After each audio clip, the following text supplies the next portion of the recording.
aren't actually stretching Sega too thin.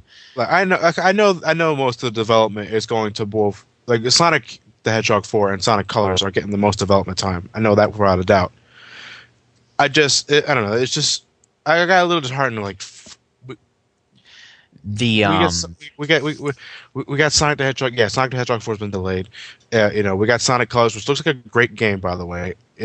I'm usually not one to say I'm really excited for this kind of game, but I usually wait until I actually get to play it. But I'm actually really looking forward to Sonic Colors, and I don't know. This has been a big problem with the Sonic series for a long time, actually. I guess Sega just loves to focus on the Blue Hedgehog, and they don't want to move on to other... Because that's all they have.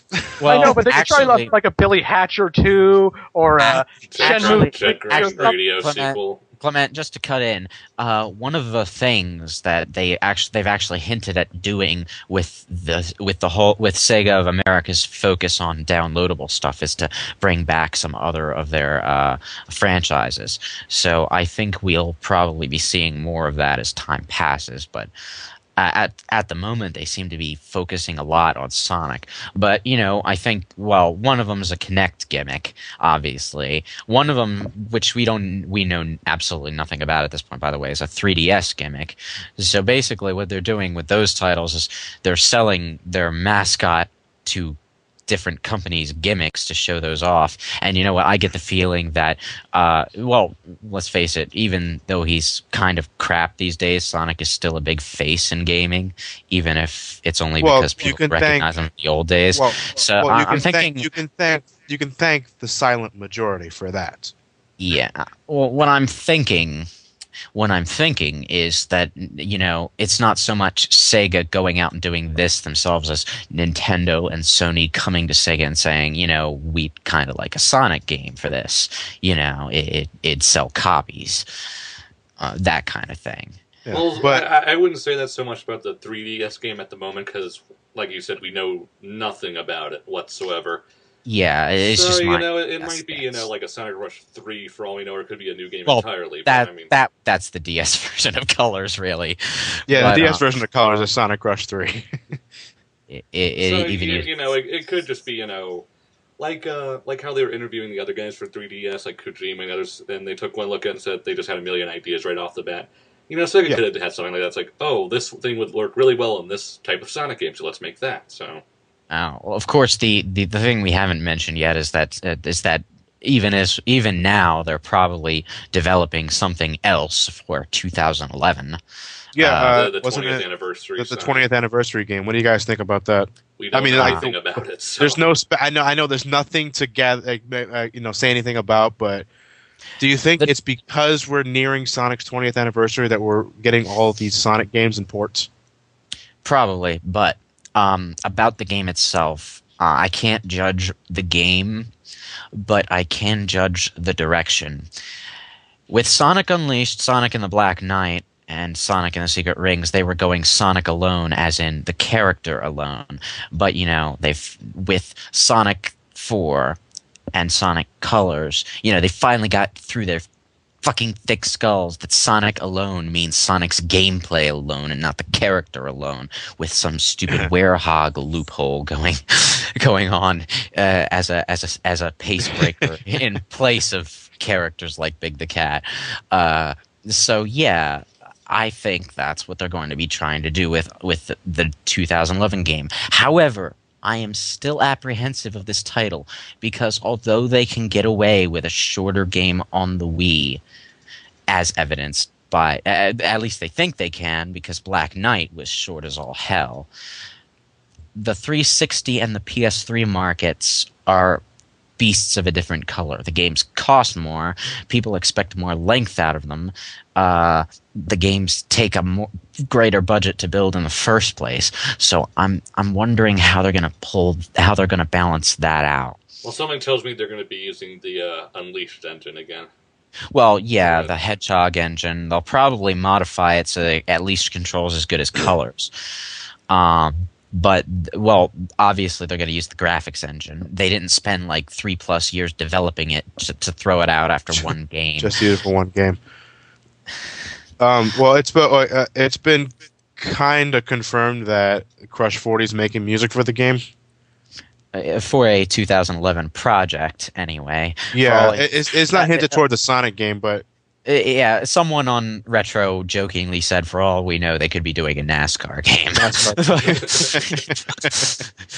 But yeah, they're probably it's like almost certain they're working on it. If they didn't come out with a big time 360 PS3 game for the 20th anniversary, I would be extremely surprised. And if they do that, they'd have to be working on it now, otherwise there'd be no time. It would be Sonic 06 all over again, except maybe even worse. Do you guys think we'll see anything by Tokyo Game Show? Yeah, I'm thinking they're going to debut it there, because when does Sonic Colors come out? September, October? I think it was September. No, I think September actually. Yeah. I think they'll announce it between the two games, between Sonic Colors and Sonic 4, as a we've got Sonic now and we've got Sonic for the future sort of thing. So yeah, I'm expecting it at the TGS. I am going to say this. I hope they learn something from the way the marketing for those two games is going, because you know what?